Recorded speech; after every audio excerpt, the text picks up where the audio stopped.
Welcome to another episode number 5 of Personality Development at Work dito sa Ponderings.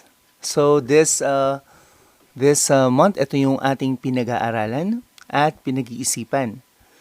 So today's topic is all about your standards of conduct. Ano yung standards of conduct mo? Ano yung morality? Ano yung magagandang katangian na pinanghahawakan mo sa iyong trabaho? So, ang isang fact sa world of work ay iba-iba ang conduct, ang standards of conduct ng mga makakasalamuha mong trabahador, mga employee, no? And of course, iba rin ang standard of conduct ng iyong employer. So, ang pinakaunang advice sa atin dito ay kailangan alam natin yung standards of conduct ng employer. Kailangan alam natin yung inaasahan niya sa mga employee para hindi tayo magkaroon ng conflict. Yung mga basic conduct gaya ng actually hindi nga ito pwede sabing basic kasi sometimes ito ay absent sa ibang tao. Ang dedication, ang loyalty, honesty, and conscientiousness. Conscientiousness is yung meron kang konsensya, alam mo yung tama, alam mo kung may natatapakan ka, may ma-harm ka. So, napakaraming tao ay okay dito sa mga conduct na ito. Okay? Having a conduct that is good, yung standard of conduct, yung mga bagay na mabuti mong pinanghahawakan, ay bagay na magmamarka sa'yo bilang isang mabuting employee. Isang employee na i-recommend. Isang employee na very hireable. Yung long range na respeto na nakukuha mo sa pag-maintain ng ganitong conduct, ay makakabuti sa iyo bilang isang employee. Actually, hindi lamang sa iyo ito makakabuti. Makakabuti rin ito sa kumpanya na pinagtatrabahuhan mo. After all, walang customer na gusto yung niloloko siya. O walang customer yung gusto na inuunggoy siya or iniisahan siya. The standards of conduct of a company dictates as well its long-standing. Kung gaano magiging katagal itong kumpanya to, kung gaano katagal ito ipapatronize ng mga customer. That is why employers, ang gusto nila ay may magandang conduct ang kanilang mga empleyado. Yung mga nagtatrabaho sa kanila ay dependable, maasahan, hindi nanloloko, honest, conscientious. Kasi yan nga yung hinahanap ng mga customer, no? For example, sa isang business, bakit bumabalik yung customer doon? Kasi hindi siya niloko nitong business na ito. Siya ay pinagserbisyong mabuti at meron siyang tiwala. That's what maintain the customer. Unlike some businesses na okay, makagoyo ka ng isa, then that person na nagoyo mo, hindi na babalik sa yan. And baka nga balikan ka pa niya ng reklamo or kaso. Kaya ang una advice nila Russo and Wallace ay we must develop these standards of conduct, and protect our personal image as workers. Okay? Magsimula tayo sa point na yan. Kailangan i-develop natin yan. Yung mga good values na inaasahan ng mga customer natin, ng mga taong pinaglilingkuran ng business natin. And of course, yung ating personal image, we got to protect it at all costs. Kasi may mga tao naninira ng mga personal image ng kanilang katrabaho. Okay? Gumagawa ng mga story na walang basihan. And during our times today, medyo talamak yung pagsisinungaling. So, ang sabi sa atin dito, we got to protect our personal image, And I agree with this. Sa napakaraming trabaho, yung reputasyon ng pagiging dedikado sa trabaho, pagiging loyal, pagiging matapat, and conscientious, yung ginagawa ang tama, ay isang bagay na mag-pay off. No? Ito ay magiging tulong sa iyo. Doors of opportunity will open for you. Employers usually prefer this in hiring. Yan ang mga taong hinahanap nila. Yung merong dedication, loyalty, honesty, and conscientiousness. Ngayon, kung ikaw naman ay isang taong hindi dedikado, sinungaling, hindi tapat, at yung ang kilos mo ay yung sama-sama or mang-isa ng kapwa, manloko ng customers, then that will also pay off, pero in a negative way. Closed doors, yan. And also, baka magkaroon ka pa ng kaso. Pag-usapan natin yung mga conduct na hindi maganda. Magsimula tayo dun sa dishonesty, yung hindi pagiging tapat. Alam niyo ang sabi, ang mga employers daw ay yan ay isang number 1 nilang hinahanap, yung pagiging tapat. So, halimbawa, meron tayong tinatawag na larceny. Ito yung pagkuha ng bagay na walang intensyon na isole. Larceny. Ang larceny ay pagnanakaw. At ang larcenist ay isang magnanakaw. Alright? And ito ay makakasuhan, pwedeng kasuhan yan. Now, we have some classifications. For example, grand larceny. So, malaking bagay yung ninakaw mo, malaki ang halaga. So, that is grand larceny. Meron din tinatawag na petty larceny. So, petty larceny is yung maliit na bagay naman yung ninanakaw mo sa kumpanya.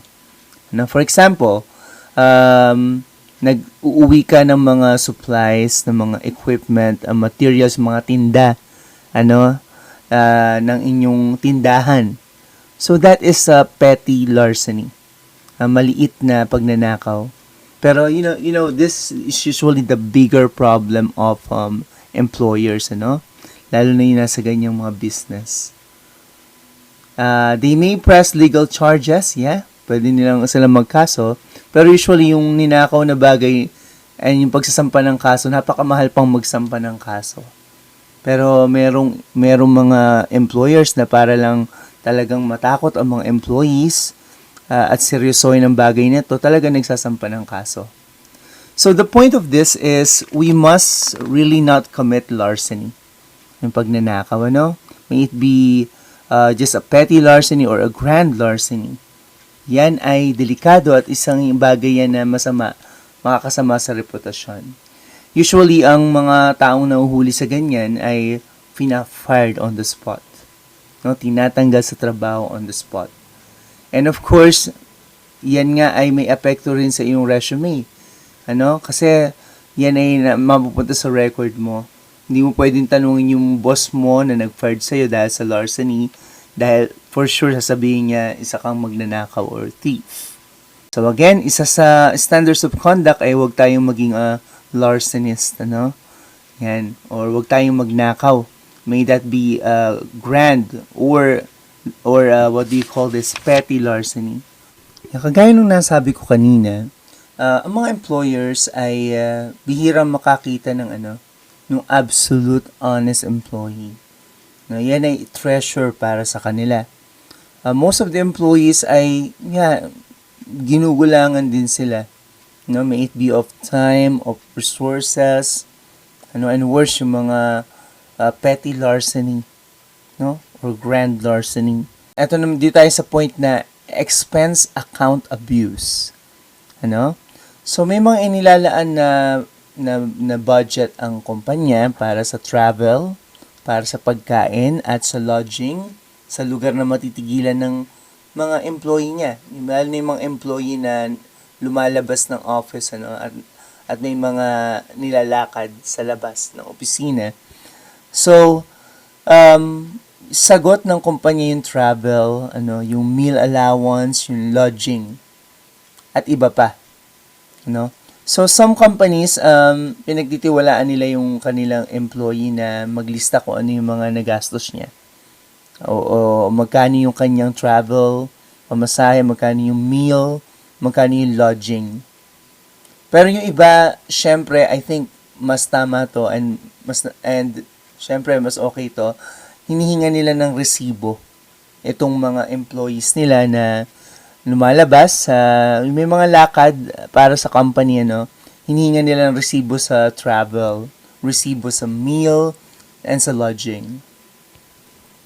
Pero dito na nga pumapasok yung gaano katapat yung employee, Kasi ganito ang sitwasyon. Nagre-report yung employee ng meal, pero ang talagang kinakain niya ng expensive meal. Pero maaring iniiba niya yung presyo nun. Example, libre naman yung pagkain, Pagkaya ng, kunyari sa airplane, pero nilalagay na may bayad daw. Another example, konti lang naman yung layong napuntahan pero dadagdagan ng layo para mas mahal yung pamasahe. Kasi may nakikickback siya dun Example, dalawang tao ang nag-share nung car, sabay na sila dun nag-travel, pero ang ilalagay nila sa resibo magkahiwalay pa silang nag-travel. Pwedeng mag-stay sa hindi naman ganun kamahal na hotel, pero mag-stay sa mas mahal na hotel, sa first class hotel. Kasi sagot naman nga ng kumpanyang daw ang kanilang kaisipan. Example, ang oras ng trip ay 2 araw lang, pero ginawang 1 linggo na. Nagbakasyong grande na rin. Sinabi na na-meet nila yung tao ng Friday na, pero na-meet naman nila ng Tuesday lang. Okay? So, maraming bagay na ganyan, And the point is, yung standards of conduct mo, yung morality na pinanghahawakan mo, maaatim mo ba yan na lokohin yung kumpanya? Okay? So, when the boss do an audit, or pag chinek niya itong mga to, maaring meron kang katrabaho na pares lang naman kayo ng ginawa. Pares lang kayo ng nilakad. Pero sa kanya ay less yung kanya expenditure. Meaning naging matapat siya, naging matipid siya. Nasa utak niya na, teka, bakit ko dadayain yung kumpanya, pinaglilingkuran ko yung kumpanya to, pag kumita to, kumikita din kami. And may trabaho kami. So the boss will notice that, makikita niya yan, lalo na kung magaling na boss.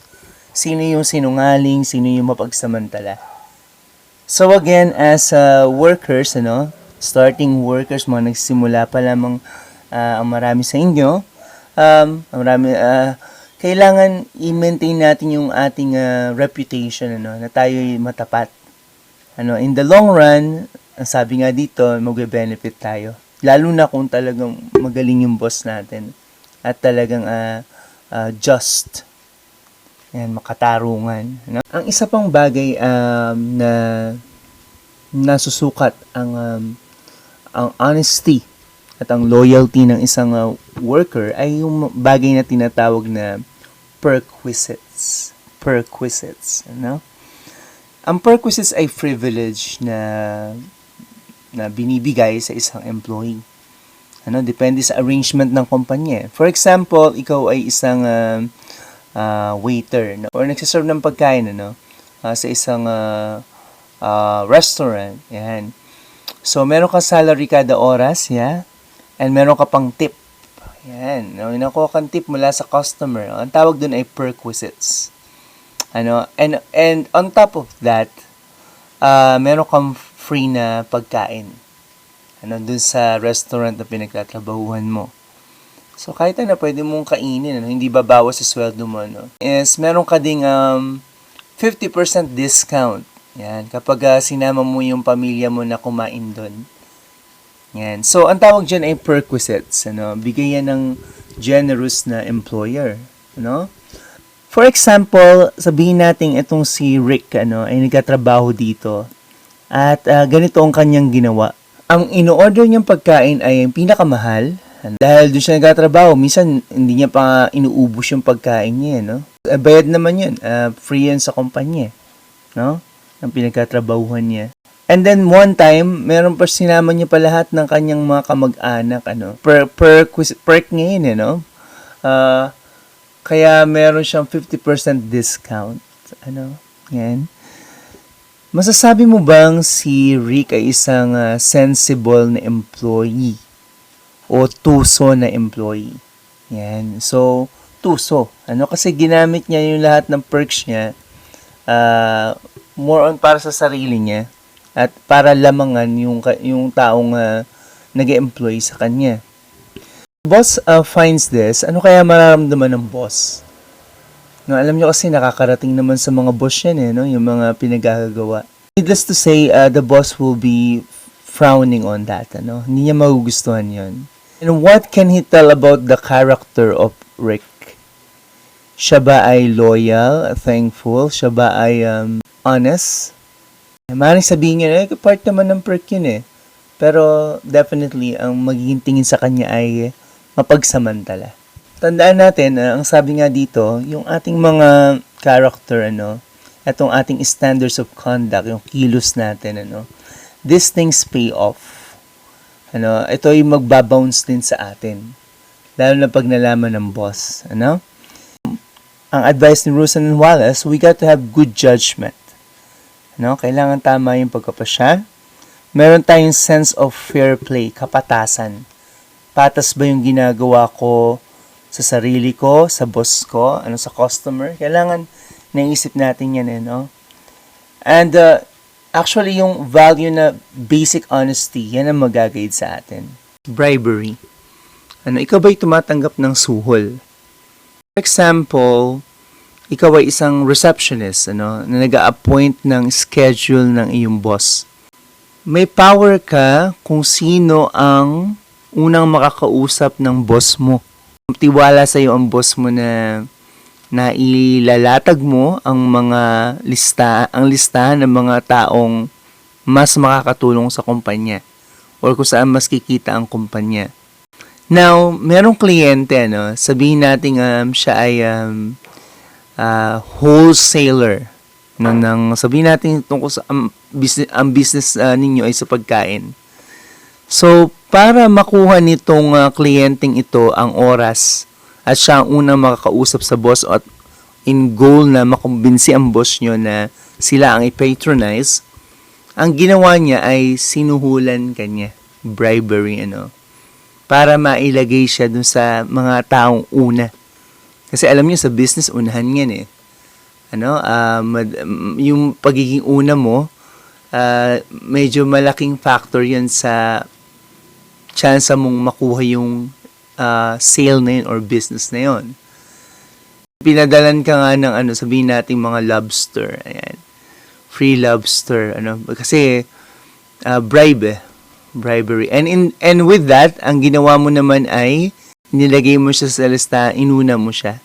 Kahit alam mo meron pang mga kumpanya na mas maaring mas magiging maganda or mas beneficial sa inyong kumpanya. Full ang tiwala sa inyo ng boss mo maaring hindi niya alam yan pero diyan pumapasok yung honesty mo or pagiging tuso mo. So ito nga yung standards of conduct. Of course, the boss would prioritize yung kung saan kikita yung kumpanya. And yung tiwala niya sa'yo, kaya nilagay ka niya dyan. Pero may tinatawag ng bribery, gaano ka katapat, gaano ka kapatas, gaano ka loyal sa company. With this situation, maaaring malaman din naman ng boss, na may mas maganda pa, pero ba't itong mga taong to una kong nakakausap? And in the end, sa'yo rin babagsak. Ito ay common practice, yung bribery, pero ang sabi nga sa atin dito, set a high standard of ethical behavior for ourselves. Naman tayo dito ng isang checklist kung yes or no. Or maybe lagyan natin ng percentage, maybe 50%, 75%, 85%, 100%, Tignan natin kung ikaw ay dedicated worker, kung ikaw ay honest, loyal, and conscientious, yung ginagawa ang tama. Okay, ginagawa mo ang ibang bagay during company time. Oras ng trabaho pero gumagawa ka pa ng ibang trabaho mo or personal na trabaho mo. Ano yan? Yes, no, or ilang percent kang ganyan. Makasamahan ka na may kakayahan, may qualifications na tumaas pero sinisiraan mo. Yung sarili mong boss, ginagossip mo. Ginagawa mo ng storya, sinasabihan mo ng negatibo, kahit hindi naman totoo. Tahimik ka lang kahit alam mo na sinisiraan na yung boss mo or tinitake advantage na yung pagiging hindi niya aware sa mga bagay-bagay sa baba. Example, alam mong ninanakawan yung inyong tindahan pero tahimik ka lang kasi ayaw mong makabangga yung mga kasamahan mo nagnanakaw. Kung ang sagot mo dyan ay hindi dun sa mga masasama, you're a dedicated worker. Meron kang positive attitude ng loyalty at pagiging conscientious. Balik tayo doon sa ating nasabi kanina, kailangang alam mo yung employer's expectation. Ano ang values na ina-expect niya? At sabi ko nga, madalas ang ina-expect ay yung loyalty, conscientiousness, pagiging honest. The dedicated worker, sa nakikita natin dito, ay ang isang tao na employee na nag-exhibit ng several positive attitudes. Ito na nga yung pagiging honest, loyal, and being conscientious. Again, yung being conscientious is yung paggawa ng tama. Okay? Na eventually ay magli-lead sa mga customer, sa mga taong pinagkukunan natin ng profit na magtiwala and bumalik sa kumpanya. In turn, magkakaroon ng profit and magsusustain ng mga trabaho natin. We have to learn our employer's expectations and be conscientious enough to build a good reputation. So, alamin natin ang expectation ng ating employer. Sa orientation naman, sinasabi yan, And syempre sa gawi at kilos niya at sa pakikipag-usap mo sa kanya, mararamdaman mo yan sa iyong obserbasyon. Muli, pwede rin natin silang ilagay sa ating mga sarili, Gusto ba natin ng niloloko? Gusto ba natin ng pinagnanakawan? Gusto ba natin na makareceive lang ng low quality work or low quality output? So, ganun din ang customer. Gusto ba nila ng niloloko? Gusto ba nila ng low quality of product? So, hindi, di ba? So, being conscientious, pagiging patas, pagiging makatarungan, these are valued. Ang loyalty ay isang bagay na inaasahan din sa ating mga workers. Nagtrabaho tayo dahil tayo ay nag-agree na magtrabaho. May kontratang nagawa. At yung employer ay na-agree na bayaran tayo sa ating trabaho.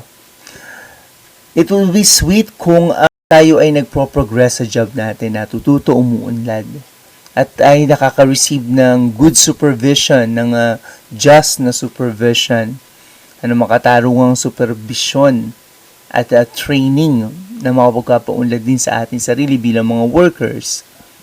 Napakaganda niyan. Para sa mga boss, I think kung mapro-provide to, we produce loyal employees. Kapag tinatrato na ang empleyado ng tama, ganoon din yung kilos nila. They'll be more loyal to the company, more loyal to the boss. Pero kapag sila nini-neglect, hindi binibigyan ng good supervision, hindi binibigyan ng makatarungang pagpapasya, hindi nire-recognize yung talents nila, bias sa iba, and mahirap umasa na magkaroon ng loyalty. Maraming employers daw ang sabi, na although narinig ko rin to sa balita kay Ms. Palki Sharma, marami daw kabataan ngayon na may mga makabagong generation, hindi daw loyal sa company. Yung mga nag-shift ng pinagtatrabahuhan kapag hindi na sila kontento. Shall we blame them? Sisingin ba natin sila sa paghahanap ng greener pasture or a much better working condition? Yan ang panahon ngayon, Pero ang sinasabi dito sa yung loyalty daw ay isang bagay na nire-recognize ng mga employer. So, yung company loyalty.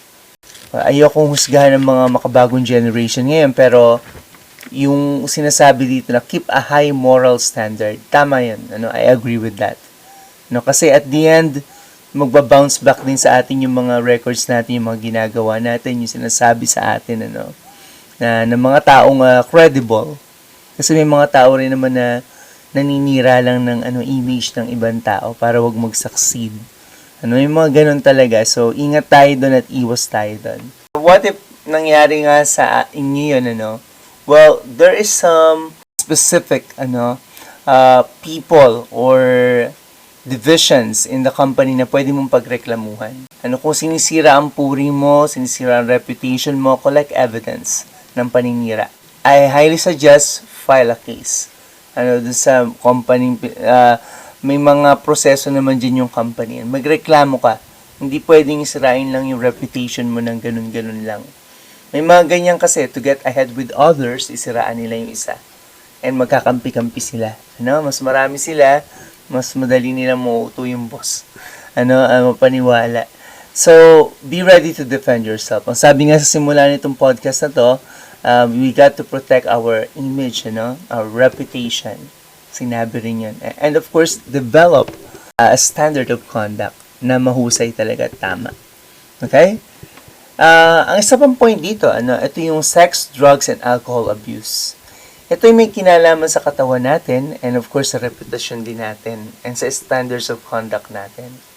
Kung ikaw ay napakahilig sa sex, and of course, para ka ng patutot ng kumpanya and hindi mo pina-private yan, that's morally wrong, ganun din sa drugs, if you're taking that illicit substance or you're influencing others to take it too, that's wrong. Alcohol abuse. For example, in your social media, red horse kagad, your drinking session, yan nakabandera. These things reflect on you too. May mga employer na they don't care much about what you're doing in your private life, and as long as you are delivering profit, your production.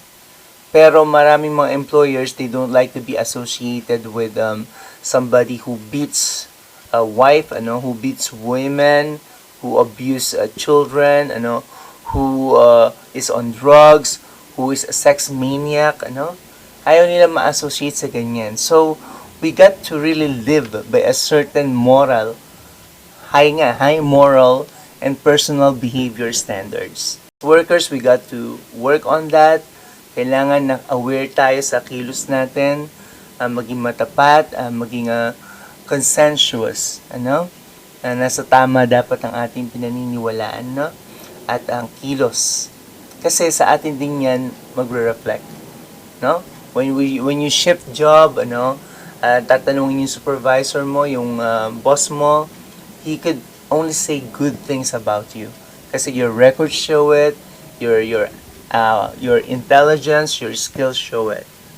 Yeah. I think that will be it, para sa ating discussion ng your standards of conduct. I hope may natutunan kayo dito, ponderers, and maisabuhay natin to sa ating mga trabaho upang mapaunlad ang ating personality. Kaya nga personality development for work ang title nitong ating podcast sessions para sa month na ito. Well, on that note, magpapasalamat na ako sa mga ponderers na nakinig at sumusubaybay dito sa ating podcast. And plug po na rin ang ating next topic. Ating next topic is all about developing a positive attitude for work. Napakahalaga niyan. Pag-aralan natin mabuti yan, marami tayong mapupulot dyan at pag-isipan natin para makadagdag sa pagpapaunlad natin sa ating mga sarili, lalo na sa workplace. Hindi tayo magtatapos. Hanggang sa muli, this is Galvan. See you in Ponderings. And of course, huwag kalimutang mag-like, mag-subscribe kung nagugustuhan niyo itong ginagawa nating pagsaservisyo. Okay? At pag-share ng knowledge at pag-share ng pag-iisip tungkol dito sa personality development for work. Hanggang sa muli, God bless everyone.